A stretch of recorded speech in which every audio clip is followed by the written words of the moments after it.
So today we're going to delve into the Gospel according to DC Comics, and this is not DC Comics' idea, so don't blame them. This is my idea, so yeah.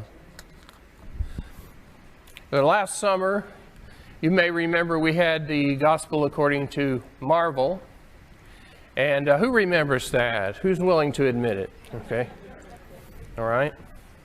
And we went through that, and we survived. And so it's only fair that DC have a shot, because Marvel's not the only one that is bringing us colorful heroes. In fact, DC got there first, by a little bit, not a lot, but by a little bit. DC Comics is still around, having just published The Death of the Justice League. Yeah, can it be? So stay tuned for more info on that. I have a feeling they'll be back. Yeah, they'll be back. Don't sweat it. Well, my relation with DC Comics began with the best TV show ever, The Adventures of Superman. And I used to watch this thing when I was 2, 3, maybe 1, I don't know. And clear up until I was, well, now I still watch it. And you notice that there the logo for the show is in color. And we didn't see it in color because we never had a color TV when I was growing up. When I left the house at 18, I went into the Navy and I immediately bought myself a color TV.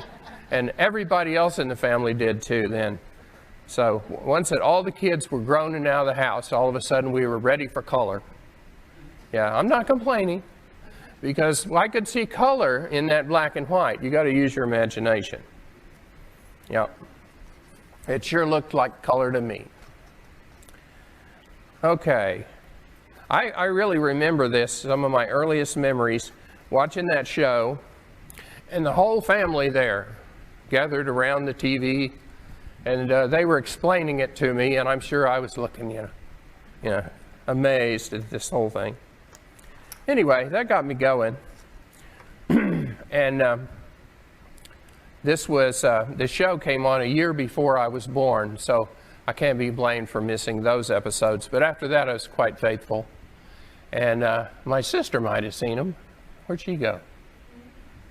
Oh, there you are. Yeah. You remember watching that show? On 34th Street, just a few blocks south of here. That's where we lived. Yeah. Yeah, I didn't know this church existed for a long time, but I knew Superman was on TV on 34th Street. Yeah. So what came before that? This really was not the beginning of the story of Superman. We have to go back a little bit further to the Great Depression. And who remembers the Great Depression? Anybody? Anybody? No? There you go. Thank you. I've heard it's not really all that great. So it's highly overrated depression. Terrible, but not great. There were a couple of guys, Donenfeld and Leibowitz, that got together, and they started publishing pulp magazines. And pulp magazines were printed on cheap paper, hence the name pulp magazines. And they bore stories of all different kinds, including heroes like Flash Gordon, the Phantom, Doc Savage. And the pages were graced also by the writings of famous people like Agatha Christie, Edgar Rice Burroughs, Upton Sinclair, Isaac Asimov, Ray Bradbury, and Raymond Chandler. So some of those names may sound familiar. To our younger folks, maybe not.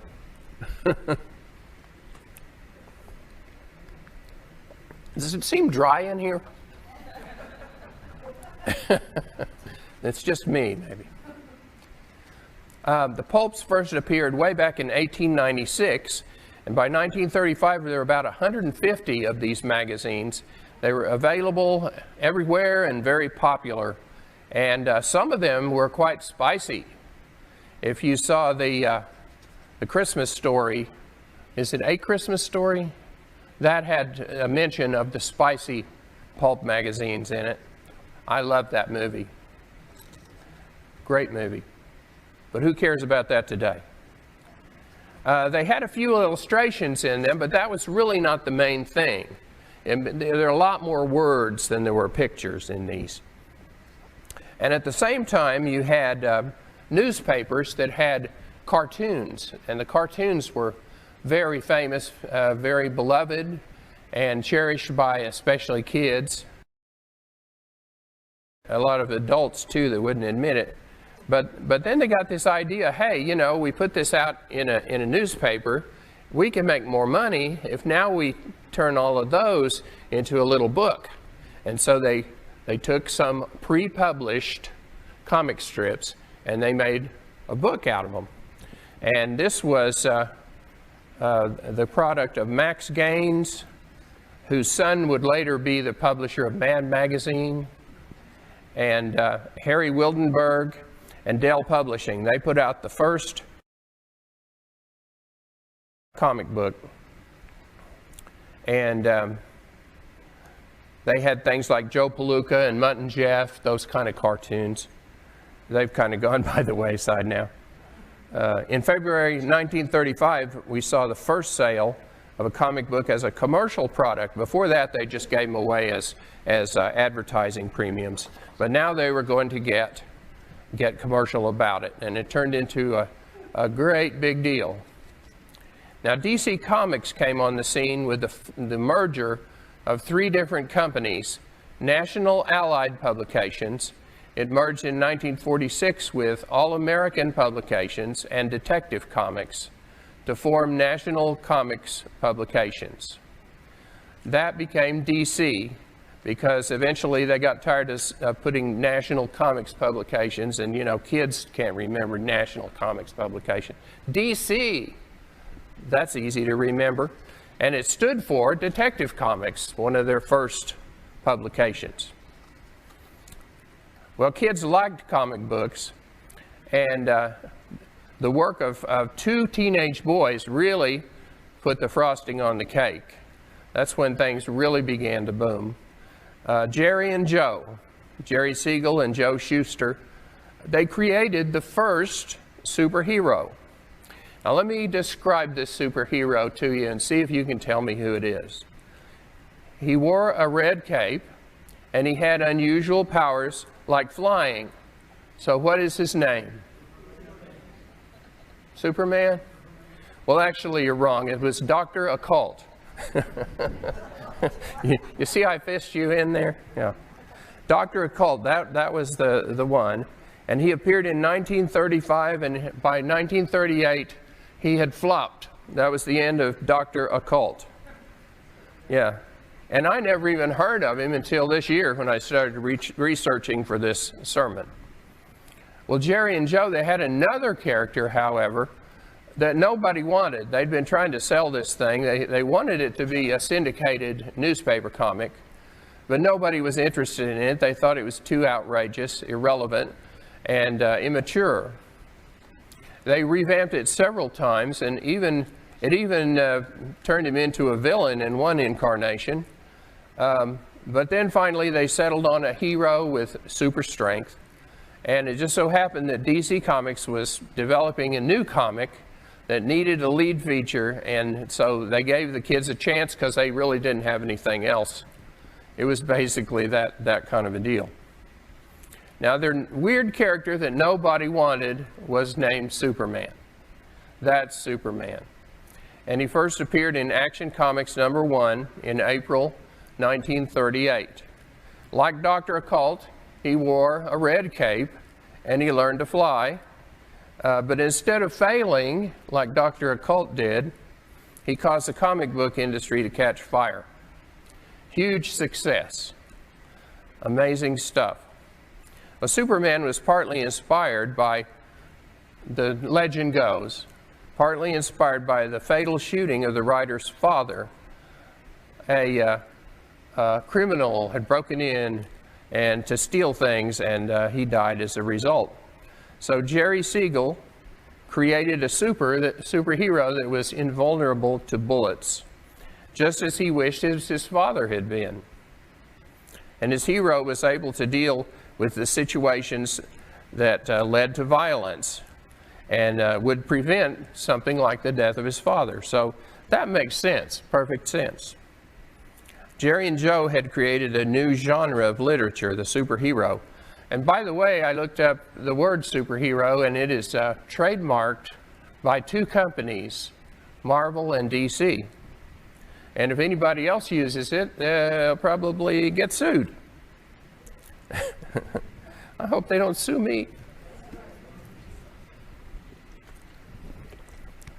Anyway, soon many publishers wanted their own versions of Superman. They wanted a taste, and superhero comics of every kind exploded into existence. There were some lawsuits when DC felt that other companies were too close for comfort. Some of them were pretty well founded, others really not so much. In my mind, this fellow here, Wiz Comics, that's the original Captain Marvel, and now he is known as Shazam, and he is owned by DC. But originally he was published by Fawcett Publications, and they were sued by DC, and this went on for years. And then finally there was a financial situation when they just couldn't afford the court battle anymore, and so they gave in. And you know, that's not a story I really like very much. However, the character's still around. You know, he's even had a movie, but you just have to be willing to call him Shazam. The Captain Marvel name now is owned by Marvel Comics, who has also had a movie. Okay. So DC, they wanted some more of that superhero magic. They were just like everybody else. You know, they had seen this fantastic success with Superman. They wanted more. And they told a guy named Bob Kane, hey, if you can come up with a superhero, that will be something we'd be interested in. And it's really amazing how they changed their tune from the way they talked to Jerry and Joe in the early days. You know, they were lucky to even talk to them. Anyway, Bob Kane presented them with Batman, and Batman was something they published, and it became also an instant hit. And in my mind, you know, Batman actually doesn't have any so-called superpowers other than the fact to stay alive. He stayed alive for so many years, in fact, in spite of the fact that he doesn't have any superpowers. But anyway, maybe a super brain. Yeah.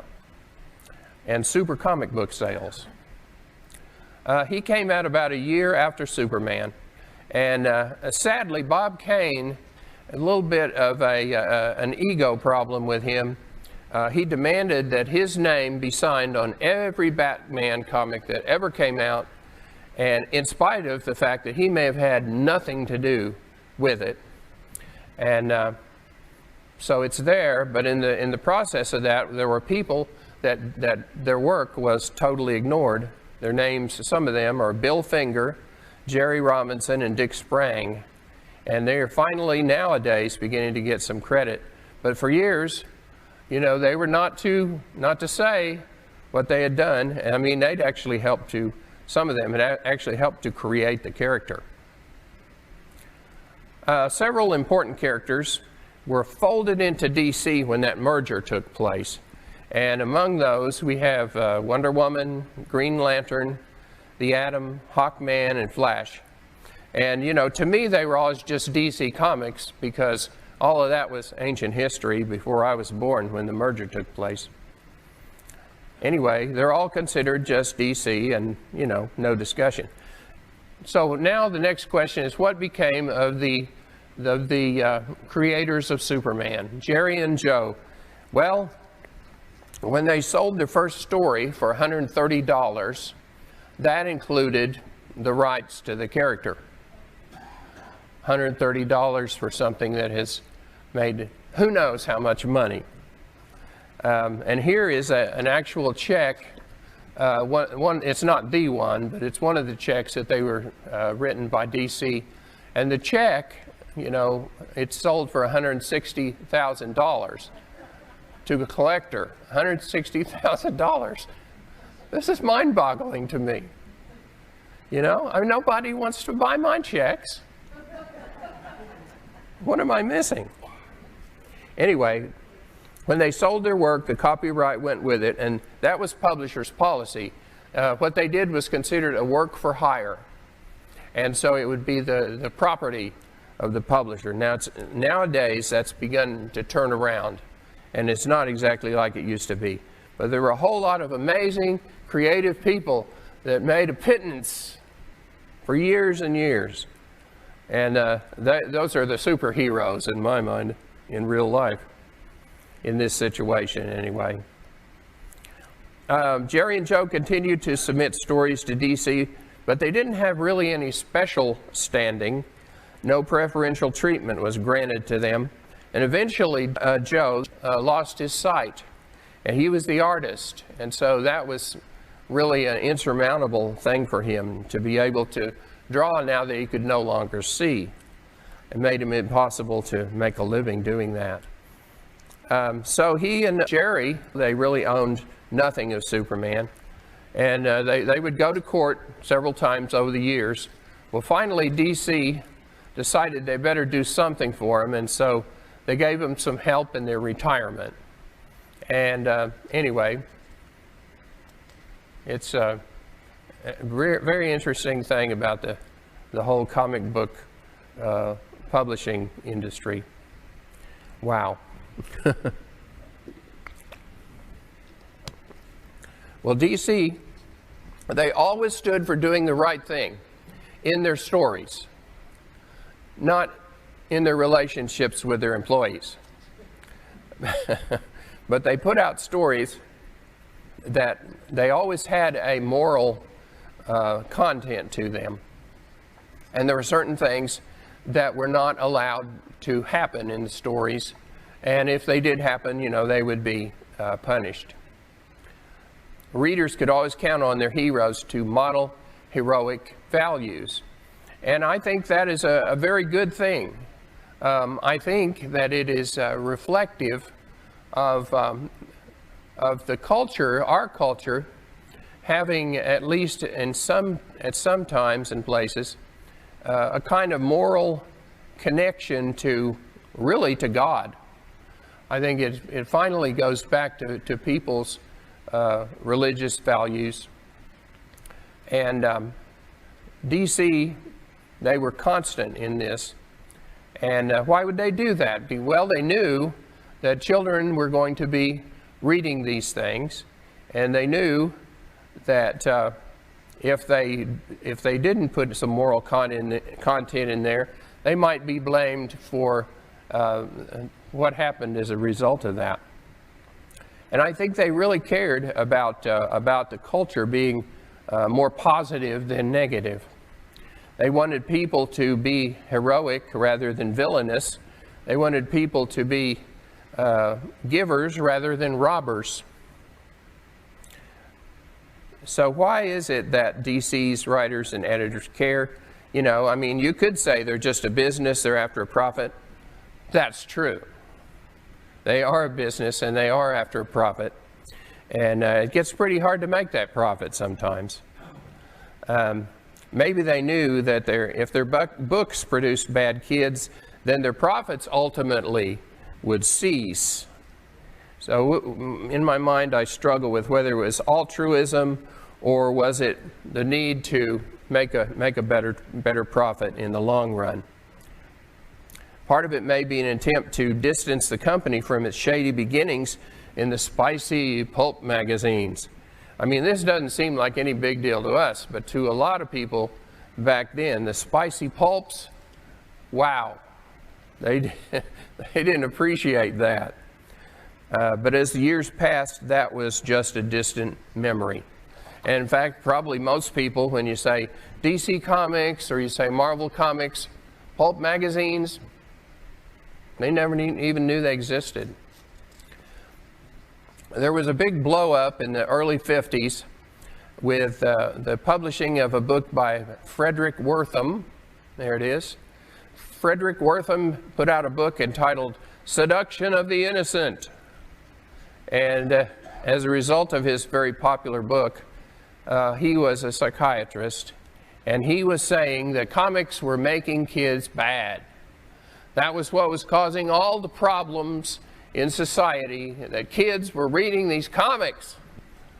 And, you know, I think he was wrong. And I've heard that actually he changed his mind later. I don't know why, but that's what I've heard. But as a result of that, there were Senate hearings, and people got up, and just like we've been having these recently, but not quite so big a deal, they were getting up and talking about comics and trying to defend the fact that they were in the publishing industry and so forth. And as a result of that, the comics adopted a code, and it was a very strict code, very limiting.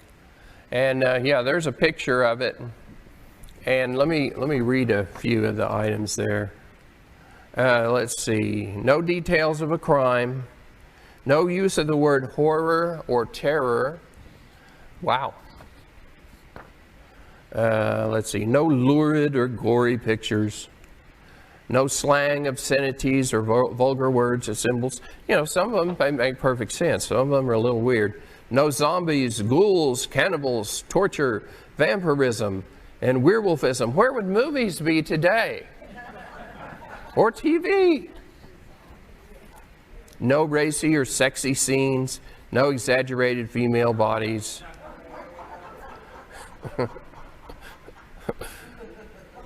Respectful behavior only. Well, what about the crooks? How respectful can you expect them to be? Respect of the sanctity of marriage. Let's see, the first one was no disrespect for established authority. It includes police, judges, government officials. Once again, what about the criminals? Anyway, so I think it became very difficult to write a story and put in a comic book that would attract an audience.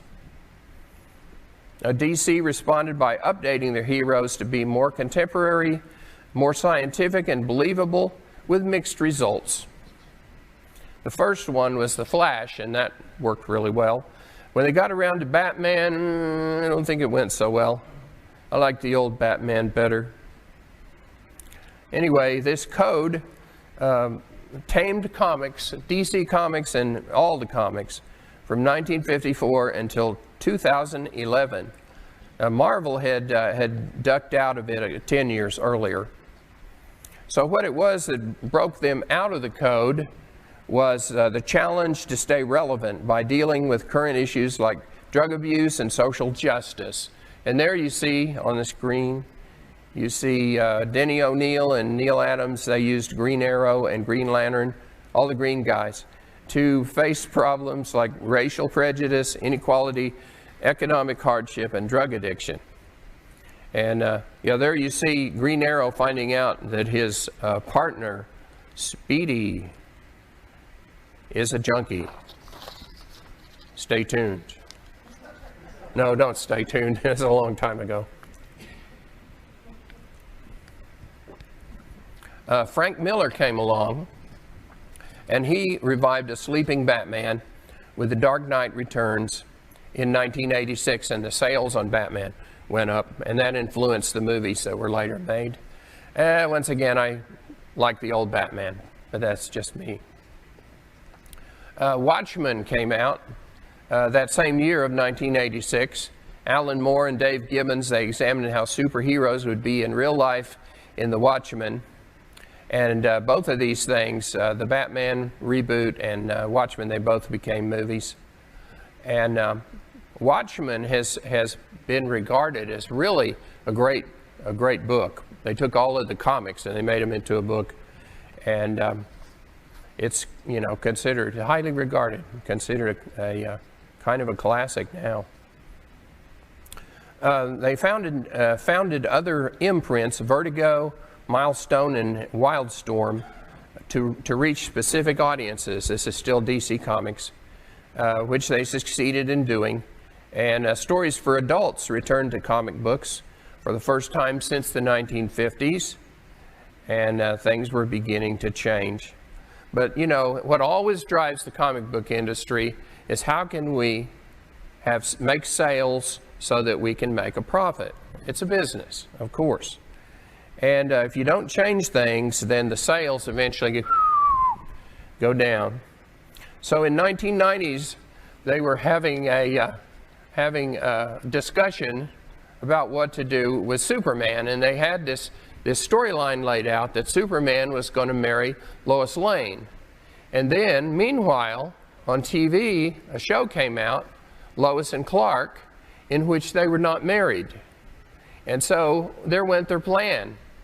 So they had to not let him be married. And somebody, you know, in their frustration, they said, well, why don't we just kill him? And they said, hey, let's try it. So they did. They killed Superman in the 90s, and he was strategically killed to stimulate sales, of course. Characters tried to replace him in his absence in various ways for months and months, and finally he returned with long hair, much to the chagrin of some people. To me, my chagrin was that they eventually trimmed his hair. He came back, wore a black suit for a while, and Superman's alive again. I think he may be dead again, though, because of the Justice League. I have to check into that. But of course, if he's dead again, he'll be alive again. So DC has been big in movies, TV, and video games, and these art forms are more accessible to some people. And so the sale of comic books has shrunk considerably through the years. From, if you go back to World War II, you know, it was unbelievable. Everybody was, well, not everybody, but a lot of people were buying and reading comic books. Now you can read comics on the internet, and we mentioned that in the song, and it is possible that that is overwhelming the actual printed matter. I don't have actual facts and figures on it. Anyway, I don't reject these other ways of sharing comic book stories. I think that's great. You know, that's where I started as a toddler. It wasn't with a comic book. It was with a show based on a comic book. And then eventually, I found comic books and enjoyed them a lot. To me, the show on TV, The Adventures of Superman with George Reeves, you know, will always be kind of a precious thing. But I graduated to comics eventually, and you know, they actually were in color. That was kind of neat. I didn't have to imagine the color when I read comics, so that probably attracted me. So what does it have to do with religion? Well, I mentioned one way, the fact that there was a kind of a moral center to the stories that I think is a product of the fact that many of the people involved in DC were of the Jewish faith, mostly Jewish. People have compared Superman to a couple of biblical things. I heard him compared in one of the movies to Christ, the idea of being a beloved son sent to earth from somewhere else, and that he would be a savior to that world. And you know, you can apply that description to Jesus or Superman. Of course, you know, we know Superman ain't exactly real. I was showing Superman cartoons to Maddie, my granddaughter, a long time ago, and I think she had the impression that I thought Superman was real. Well, he's real enough, you know, real enough to suit me. Anyway, Moses is another one. You can do the Moses story too.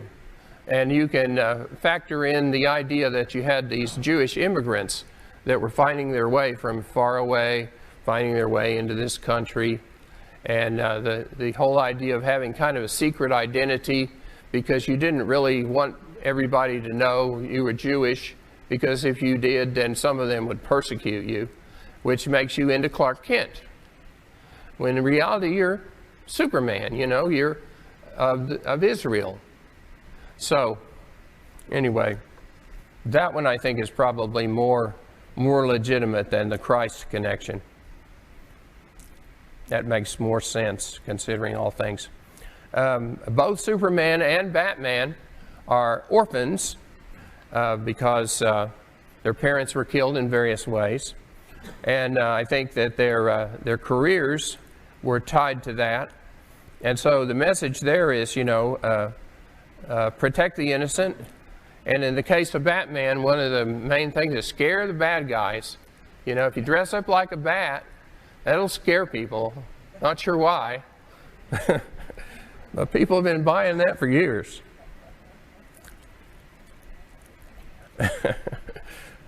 Wonder Woman needs to be mentioned. Wonder Woman is a liberated female hero, and she is a symbol of truth, justice, and equality to people everywhere, according to DC. And Wonder Woman is a very interesting character. She's also had a TV show and a movie, which I thought were both great.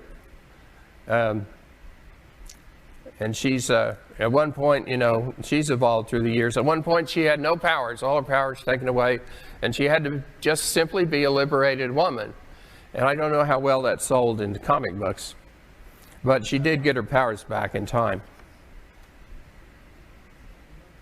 DC has been a beacon of virtue for many years now in their stories, clear back to 1938. That's when it started with Superman.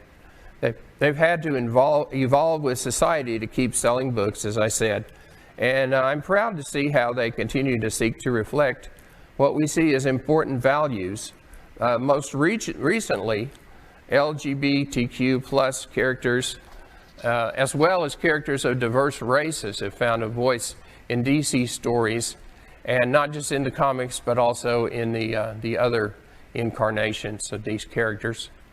One of the latest things that's happened is Superman has a son named John who has powers like he and is destined to become the next Superman, and he is bisexual.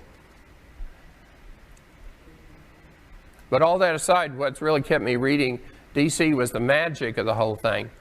They always came up with a new twist in their stories, a new twist, and it amazed me how they can take an old character like Superman or Batman and make a fresh story month after month, ad infinitum. Well, sure, they're not all gems. At one point, they found out that if they put gorillas on the covers of their comics, more kids would buy them. No one knows why, but all of a sudden, all of the covers had a gorilla. Although a gorilla had nothing to do with the character, but people like to buy comics with gorillas on the front. So you do what you must. They're not all gems, but if they have a gorilla in front, check it out.